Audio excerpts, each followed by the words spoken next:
Il est 8h32. Bretagne 5, l'invité du 7-9. Et notre invité ce matin est Pierre-Yves Cadalin. Il est porte-parole de la France Insoumise en Bretagne. Il est venu jusqu'au micro de la matinale en direct et je l'en remercie. Bonjour. Bonjour. Alors Pierre-Yves Cadalin, une campagne présidentielle qui se lance enfin avec un contexte très particulier. C'est vrai, le mot a été lâché, le mot guerre, la guerre en Ukraine, qui occupe évidemment la une de l'actualité depuis plusieurs jours maintenant. Qu'est-ce que ça appelle comme commentaire, cette guerre en Europe, aux portes de l'Europe ? Bien, la situation est extrêmement grave et je crois que tout le monde l'a compris, tout le monde l'a souligné. Et premièrement, je crois qu'il faut souligner que la nécessité est d'œuvrer évidemment à la paix, au cessez-le-feu le plus rapide possible et aux conditions d'une stabilité et d'une sécurité en Europe. Là, c'est quelque chose qui apparaît de façon absolument flagrante. D'autre part, il est clair que la guerre étant déclenchée, de nombreux Ukrainiens, vous l'avez vu, non seulement meurent, et c'est absolument terrible, mais il y a également ceux qui fuient, ceux qui sont sur les routes, ceux qui essayent de trouver de telle sorte une échappatoire. Le devoir que nous avons comme Européens, c'est de les accueillir. Et je pense que ce devoir-là, doit être commun à toute l'Europe. La France doit prendre sa part et il faut souligner cette nécessité. Il y a donc une double nécessité. Par sens de la stabilité internationale et de notre sécurité collective, œuvrer à la paix, d'une part, et d'autre part, par humanité, à la fois fournir de l'aide humanitaire en Ukraine et accueillir les réfugiés qui viennent à nous. Alors on a beaucoup de gestes de solidarité, des plus importants, avec des mairies, avec des structures également, parfois privées aussi, qui envoient de l'aide en Ukraine. Et puis les associations qui font un travail aussi important, qui accueillent les réfugiés, aussi de simples citoyens qui ouvrent leurs portes tout simplement pour que les réfugiés rentrent. Est-ce que c'est source d'espoir justement ? À chaque fois que se manifeste la solidarité, effectivement, il y a de la lumière. Il y a l'idée que, effectivement, nous ne sommes pas condamnés toujours au conflit, à la guerre, à la violence, et que la manifestation liée à l'agression russe ne résume pas la seule possibilité pour notre avenir. Et je crois d'ailleurs qu'il est important de souligner que de nombreux Russes manifestent, s'opposent à la guerre, et s'opposer à la guerre en Russie, c'est faire preuve d'un courage incroyable, car beaucoup d'entre eux se trouvent en prison. Liberté, Tout à fait. Beaucoup d'entre eux se trouvent en prison, sont très fortement réprimés, mais il y a quelque chose d'absolument clair, y compris sur le plan historique. Les peuples russes et ukrainiens sont très liés. Ils n'ont pas envie de se faire la guerre. Et dans ce contexte, lorsque je dis qu'il faut œuvrer à la paix, c'est en m'inspirant de quelqu'un qui, d'une certaine façon, est franchement associé à notre idéal politique, à notre famille politique, c'est Jean Jaurès, qui, dans une situation de montée, d'escalade, de conflit, a toujours tenu, comme aujourd'hui Jean-Luc Mélenchon la tient, la ligne ferme de la paix, du courage de la négociation, du courage de la diplomatie. Car il est bien plus facile, en réalité, de faire la guerre que de construire la paix. Et de ce point de vue-là, je crois qu'il est important, Jean-Luc Mélenchon tient un meeting dimanche à Lyon, un meeting pour la paix, il est important de dire que le parti pour la paix, il est là, il est défendu notamment par Jean-Luc Mélenchon, mais pas uniquement en France, et qu'il faut absolument que les va-t-en-guerre se calment. Car ce dont nous avons besoin, non seulement en France, mais en Europe et pour les Ukrainiens, c'est qu'il y ait des puissances de médiation. Et la France doit jouer. Elle a la tradition diplomatique pour cela. Elle doit jouer la force de médiation dans le conflit. Et de ce point de vue-là, le fait que Emmanuel Macron ait considéré qu'il soit nécessaire de maintenir un contact diplomatique avec la Russie est un fait important et qu'il faut souligner. C'est-à-dire que Emmanuel Macron ne prend pas, alors qu'il est le parti des va-t-en-guerre. Il faut donc ouvrir, élargir le plus largement possible ce mouvement pour la paix. Et c'est pourquoi Jean-Luc Mélenchon propose la tenue rapide et dans les plus brefs délais d'une conférence internationale européenne sur la paix dans le cadre de l'Organisation de sécurité et de coopération en Europe, l'OSCE, qui a déjà, par le passé, servi de cadre de médiation entre l'Europe de l'Ouest et la Russie. Car il est important de discuter des points de friction, des casus belli, et d'obtenir le cessez-le-feu immédiat, le retrait des troupes russes, et ensuite, eh bien, c'est l'œuvre des négociateurs et des diplomates de parvenir à ce que la situation se stabilise. Mais nous ne sommes pas, et je veux passer ce message aujourd'hui, nous ne sommes pas condamnés à la guerre généralisée. Il est important de faire preuve de courage, le courage de la paix et de la diplomatie. Alors, si je voulais me faire un peu l'avocat du diable, Pierre-Yves Cadalin, mardi dernier, chez nos confrères de TBO, vous disiez « œuvrer pour la paix est une nécessité impérative hein, », vous le répétez à notre micro. Mais je serais tenté de vous demander, n'est-ce pas trop tard désormais, au vu de la détermination dont fait preuve Vladimir Poutine? Il y a deux éléments à ce propos que je voudrais souligner. Le premier, c'est que le calcul politique international de Vladimir Poutine est manifestement mauvais. Son armée est vouée à s'enliser en Ukraine. Et d'ailleurs, la progression militaire en Ukraine, nous verrons bien ce qu'il en est dans les jours à venir, mais la progression russe est plus lente que ce qu'ils avaient anticipé. Mais ensuite, si jamais il veut rester, il devra payer des coûts incroyables pour une occupation dont la Russie n'a pas les moyens. Rappelons à celles et ceux qui nous écoutent que la Russie, c'est l'équivalent du PIB de l'Espagne. Ce n'est pas une puissance qui se mesure, par exemple, à la taille des États-Unis. Donc le premier élément qu'il est important de souligner à ce propos, c'est que Vladimir Poutine et l'armée russe ne peuvent rester longtemps en Ukraine sans des coûts économique et politique terrible, dont le temps joue pour nous, le temps joue pour la paix, le temps joue pour la diplomatie, et dans le même temps, je le disais, il faut effectivement appuyer avec une aide internationale humanitaire les Ukrainiens. Ça, c'est le premier point. Le second point, c'est, nous pouvons discuter des sanctions. Les sanctions économiques, discutons de celles qui sont utiles et de celles qui ont prouvé leur inefficacité, puisqu'il y a des sanctions qui portent sur la Russie depuis 2014. Certaines ont donné lieu, finalement. Il y a un durcissement des sanctions et il faut effectivement essayer, d'une certaine manière, tout l'arsenal des sanctions pour remettre Vladimir Poutine à la table des négociations. Mais des sanctions qui n'ont pas été essayées assez dures. Ce sont les sanctions qui porteraient directement sur Vladimir Poutine et les milliardaires qui l'entourent. C'est au fond une forme de mafia qui dirige la Russie et qui a, dans des comptes bancaires et dans un tas d'endroits où on blanchit l'argent, l'équivalent de 85%, imaginez-vous, 85% du PIB de la Russie. 1,3 milliard qui sont à l'extérieur des frontières russes et que nous devons saisir. Que nous devons saisir. Il faut vraiment taper Poutine lui-même au portefeuille. Je pense, parce que l'idée n'est pas de faire souffrir davantage la population russe ou les populations européennes, puisque la logique des sanctions commerciales risque à terme de produire ce genre d'effet. De frapper directement les responsables, c'est-à-dire mettre des sanctions extrêmement lourdes sur Vladimir Poutine et les oligarques, voilà une manière sensée eh bien, de faire monter le rapport de force pour qu'ils reviennent à la table des négociations, car c'est bien cela dont nous avons besoin urgemment. Alors, il y a eu des critiques envers Jean-Luc Mélenchon autour de ses propos concernant l'Ukraine et plus particulièrement Vladimir Poutine. Alors, on a vu les réseaux sociaux, une fois encore, qui ont fait la caisse de résonance habituelle et qui se sont déchaînés. Évidemment, Jean-Luc Mélenchon a protesté et on avait aussi beaucoup de protestations de la part de la France insoumise, ou en tout cas de ses militants à divers niveaux. Vous vous rappelez finalement que Jean-Luc Mélenchon n'a pas eu ses propos? D'ailleurs, les personnes qui nous attaquent de ce point de vue-là ne citent jamais aucun propos précis. Il y a une sorte de petite musique, il serait pro-russe, il serait pro-Poutine, sans jamais s'appuyer sur aucune preuve, aucune justification. Je crois que le contexte, et j'en suis certain en réalité, le contexte est beaucoup trop grave pour se livrer à ce genre de polémique politicienne. Certains croient, en nous attaquant de la sorte, eh bien, essayer d'entraver notre campagne présidentielle, mais nous ne voulons pas placer le débat de ce point de vue-là. Le débat doit être placé sur un plan réel, celui de la paix, celui du sort des Ukrainiens et celui de la sécurité à moyen terme en Europe. De ce point de vue-là, les prises de position de Jean-Luc Mélenchon ces derniers jours tendent à être, elles sont celles d'un homme d'État qui est prêt à gouverner le pays, qui est prêt surtout à occuper en avril prochain la fonction de chef d'État qui, sur le plan diplomatique et international, est absolument centrale.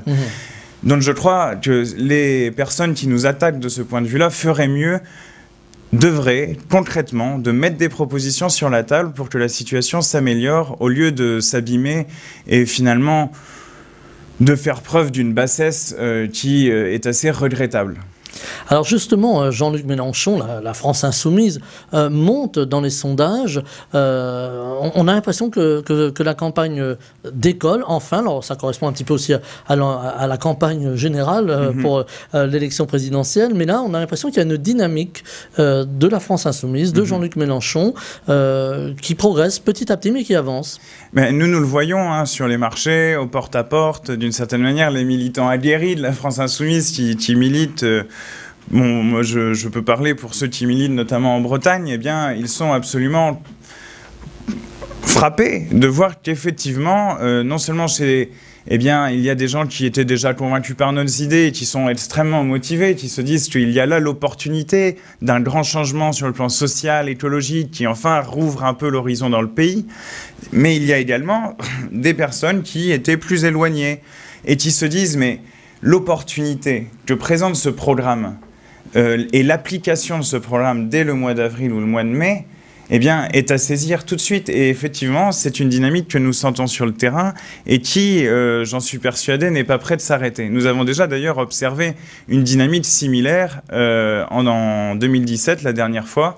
Et je pense que les étapes là et la gravité de la situation internationale, mais également la gravité de la situation sociale en France, exigent des réponses à la hauteur. Et ces réponses, je crois qu'elles sont contenues dans nos analyses et dans notre programme depuis déjà plusieurs années.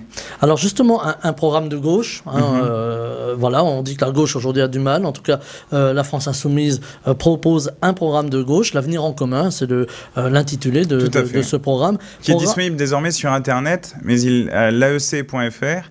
Il est également disponible en librairie pour 3 €. Voilà, alors il fallait que ce soit dit. Programme très social, hein, on va pas le détailler entièrement, justement les auditeurs qui veulent peuvent se le procurer. Programme très social. Aujourd'hui, on voit qu'il y a une grande angoisse sociale des Français. Alors, inquiétude autour des factures, comment payer ces factures en fin de mois d'électricité, de gaz. Là encore, ça nous ramène à la crise ukrainienne et à la guerre en Ukraine. Cette angoisse, quelles mesures rapides, finalement, dès le mois de mai, finalement, pourraient peut-être essayer de casser cette dynamique de hausse des prix et au moins conserver le pouvoir d'achat? Bien, la dynamique de hausse des prix, et nous sommes les seuls à formuler cette proposition aussi clairement, elle doit être arrêtée par un blocage des prix.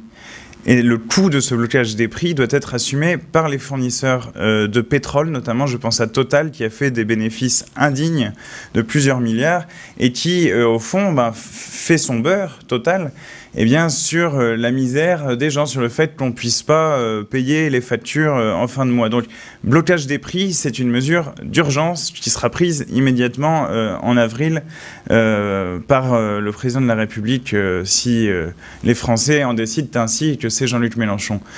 D'autre part, le contexte social général appelle des mesures fortes également sur la rémunération du travail. Car tout le monde le sait bien, aujourd'hui, le travail ne paye plus assez. Les loyers augmentent 2 fois plus vite que le SMIC dans ce pays. Vous imaginez? Les gens ne peuvent plus se loger aujourd'hui à cette inquiétude réelle. Donc, il faut agir sur les deux tableaux. J'ai dit blocage des prix pour l'essence. Je dis également encadrement des loyers. Car aujourd'hui, la loi d'encadrement des loyers qui avait été votée n'est pas respectée. Il faut qu'elle soit respectée fortement et il faut en changer le mode de calcul pour qu'elle fasse réellement baisser les loyers. Car aujourd'hui, c'est effectivement un coût beaucoup trop important pour les ménages. Et c'est une question fondamentalement de justice sociale, car vous voyez, 2% des ménages en France sont détenteurs de 50% du parc locatif privé. Il y a des gens qui, du fait des politiques mises en place ces dernières années, se gavent. Se gavent pendant que la vaste majorité des travailleurs ne parvient pas à boucler les fins de mois. Donc, il faut agir sur les prix, il faut également rémunérer le travail à sa juste valeur. Nous commencerons par l'augmentation du SMIC qui sera immédiatement portée à 1 400 € net et convoqueront une conférence générale sur les salaires, parce qu'il faut que les salaires augmentent dans tous les secteurs. C'est quelque chose d'essentiel. Et l'État, en tant qu'employeur, revalorisera également les salaires, le point d'indice, comme on dit, hein, le salaire des fonctionnaires.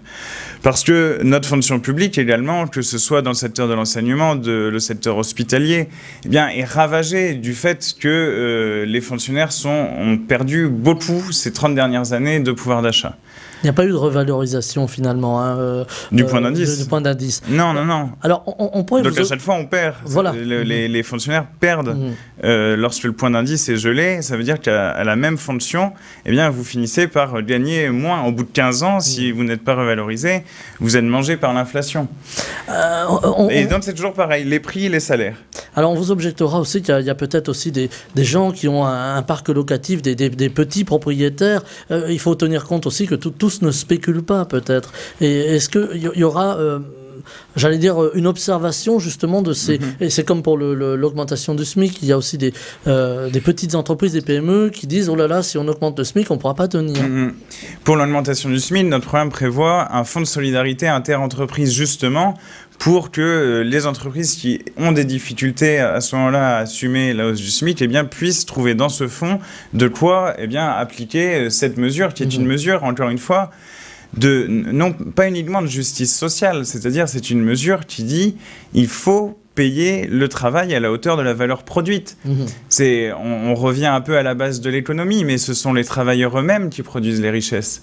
Donc ils ont mérité, ils doivent pouvoir gagner leur vie, ils doivent pouvoir vivre dignement à partir du travail qu'ils effectuent.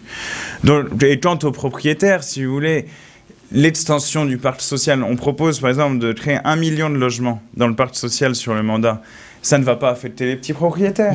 Ça ne va pas. Le problème n'est pas de frapper les petits propriétaires. D'ailleurs, je vous parlais de lutter contre la spéculation par rapport aux quelques-uns qui détiennent la moitié du parc immobilier.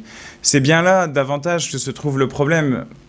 Je ne veux pas être trop technique, mais par exemple, les niches fiscales qui permettent bien, pour un certain nombre de personnes de ne quasiment plus payer d'impôts sur le revenu pendant plusieurs années parce qu'ils achètent et ensuite relouent dans le parc privé, ces niches fiscales devront être abolies. Est-ce qu'il faut remettre en place l'impôt sur les grandes fortunes? On en parle beaucoup aussi en ce moment. Ah oui, oui, tout à fait. C'était non seulement le signe manifeste que Macron s'est posé comme le président des riches d'emblée dans son mandat, qu'il est au service d'une certaine manière des plus fortunés dans le pays. Et il faut remettre en place l'ISF, d'autant que vous noterez qu'il n'en a... on parlait de l'immobilier. L'ISF immobilier existe toujours. Et donc, qu'a supprimé Emmanuel Macron, l'ISF sur la valeur financière. L'ISF, si vous voulez, pour les banquiers, pour faire un peu simple. Eh bien, nous ne sommes pas amis avec les banquiers. Nous remettrons en place cet impôt qui permet que ceux qui ont beaucoup, eh bien, partagent. Et c'est dans le même sens que nous proposons un héritage maximal à 12 millions d'euros et au-delà. De ces 12 millions d'euros, ça concerne 0,1% de la population, voilà, vous imaginez bien. Voilà, tout le monde n'a pas 12 millions d'euros en transmission, effectivement. C'est énorme. Eh bien, au-delà de ces 12 millions d'euros, les sommes seraient reversées pour une allocation d'autonomie étudiante et une allocation d'autonomie pour ceux qui sont également dans l'enseignement professionnel. C'est-à-dire qu'au lieu de concentrer toujours davantage de richesses, nous proposons que ceux qui en ont beaucoup trop, eh bien, pensent à l'avenir de la nation, à l'avenir du pays, et qu'ils investissent via l'État dans notre jeunesse.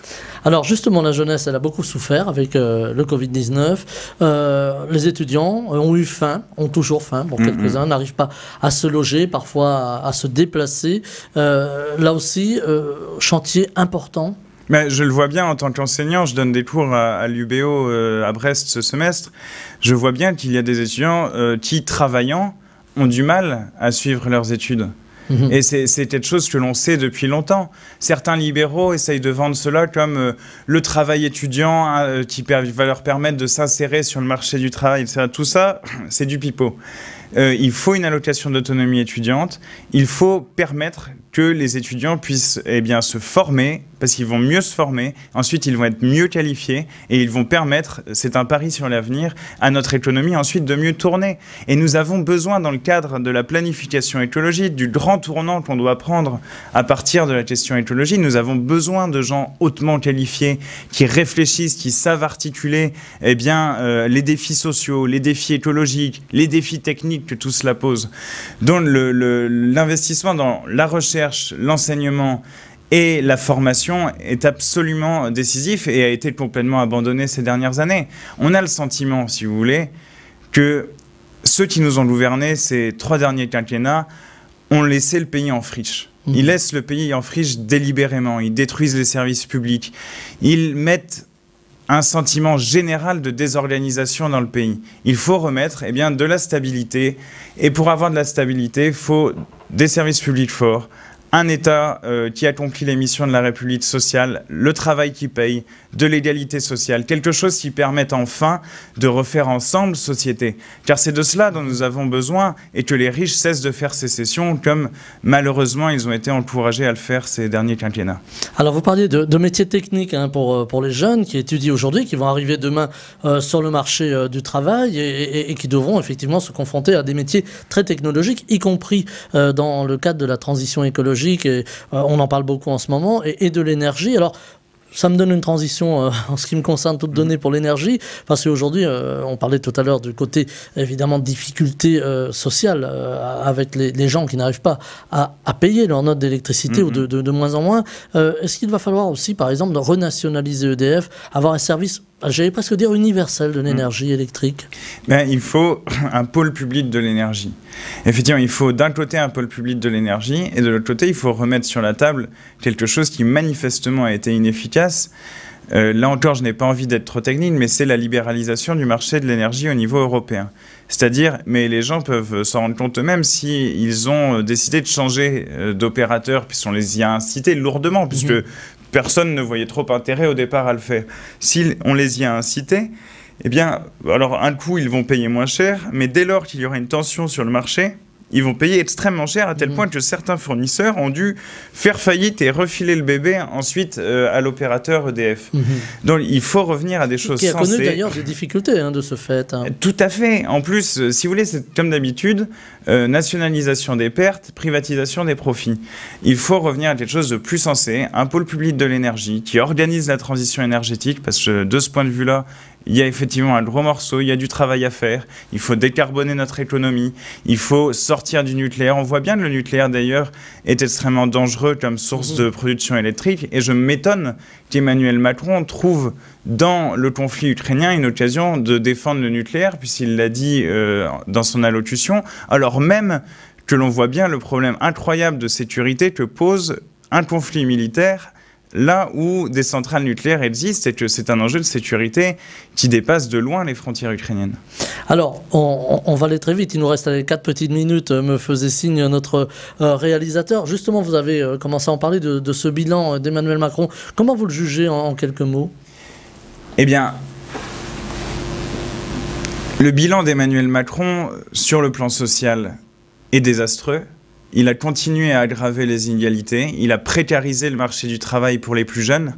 Et d'ailleurs, j'adjoins ceux qui peut-être nous écoutent et ne rencontrent pas dans leur vie ce genre de problème, à vraiment prêter attention à la difficulté que rencontrent aujourd'hui les jeunes à trouver un emploi stable, à la difficulté qu'il y a à passer finalement de situations intérimaires, d'emplois intermittents, de CDD à des CDI. C'est aujourd'hui extrêmement compliqué et les réformes du Code du travail n'ont fait qu'aggraver violemment ce problème. Nous reviendrons sur les réformes El Khomri qui avaient été promulguées sous Hollande et les réformes Macron du droit du travail, puisqu'elles ont favorisé cette dynamique. Et sur le plan écologique, l'inaction climatique du chef de l'État, d'Emmanuel Macron, a été condamnée par la justice française. Donc il faut se rendre compte que Macron souvent se paye de mots. Il s'est même autoproclamé champion de la Terre lors de ce quinquennat. Eh bien, lorsqu'on en arrive aux faits et à la nécessité d'engager la transition, il n'est pas là.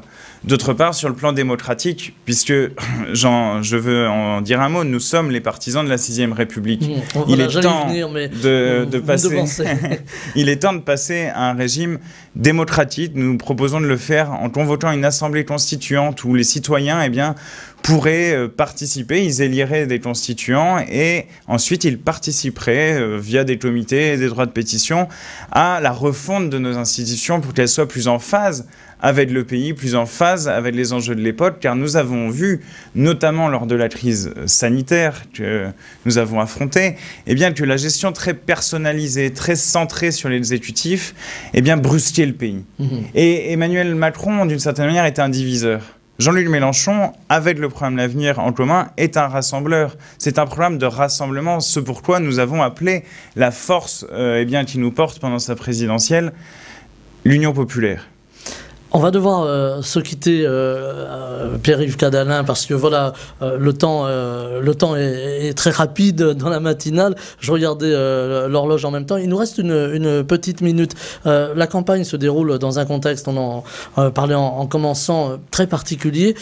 Sur le terrain, vous ressentez l'angoisse, vous ressentez est-ce que les gens ont la tête ailleurs ou est-ce qu'ils ont vraiment envie d'aller à l'élection et d'aller mettre un bulletin dans l'urne ? Tout le monde est conscient que l'élection présidentielle est l'élection décisive dans la vie politique de notre pays. Donc il y a un intérêt croissant pour cette élection.